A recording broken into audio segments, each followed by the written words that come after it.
So before we go on to our next scheduled speaker, we've got just a moment. I'm going to recognize one of our sisters who popped out of her domestic duties because she couldn't stand not to be here with us for just a moment. And that would be our House Representative District 18. Let me see, this is our badass, I will not yell, Deb Butler. Well, hello everybody. I'm going to tell you one thing. You know you're at a damn good rally when your Apple Watch tells you you're in a loud environment over and over and over again. This is fantastic to see each and every one of you here.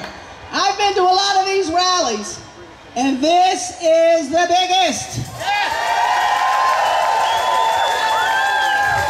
So I am going back to Raleigh Monday to help the GOP leadership steal another congressional seat with gerrymandering.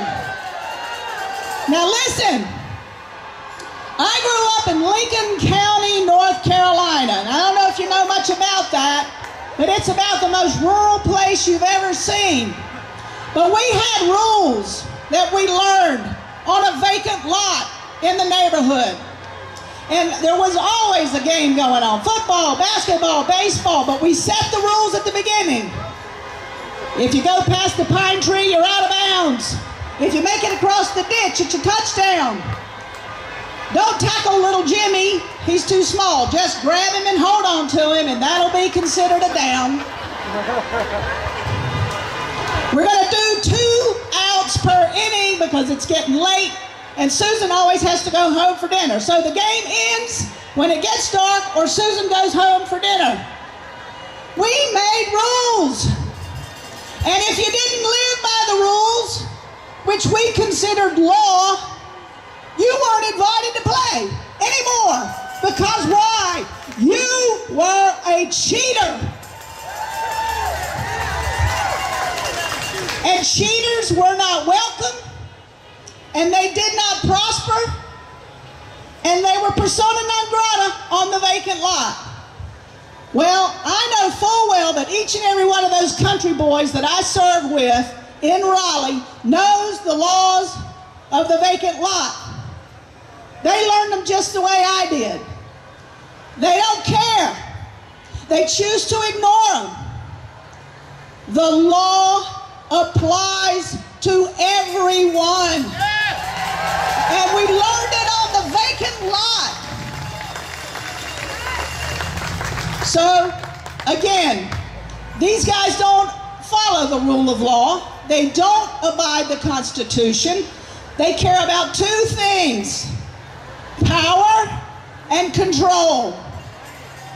The Constitution says you can't redistrict in the middle of a 10-year period, but we're getting ready to do it. Why? Because Phil Berger, who is the head of the Senate, wants an endorsement from Donald Trump. And if he can squeeze one more congressional seat out of North Carolina and steal it from Congressman Don Davis and give it to a Republican, then Donald Trump will endorse him. Does anybody think that sounds like the rules of the vacant lot? Of course not.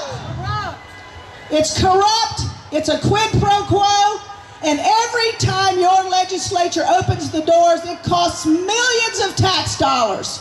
So we're not going back there to put a budget together, which is now 100 days delinquent. Do you realize this? We don't have a budget. I've got one job in Raleigh, really, and that's to put a budget together that benefits all North Carolinians. Do you think we have that? No. Do you think we're going back to talk about Medicaid and how we can possibly find the money to keep people from getting kicked off Medicaid? No. We're going back to steal a congressional seat for the benefit of a Trump endorsement. So that's what we're dealing with, friends. So I'm going to encourage you as I run off to see my father-in-law in the hospital. I would encourage you to keep the volume up. I'd like to hear it on my Apple Watch all the way at the hospital. Thank you, everybody.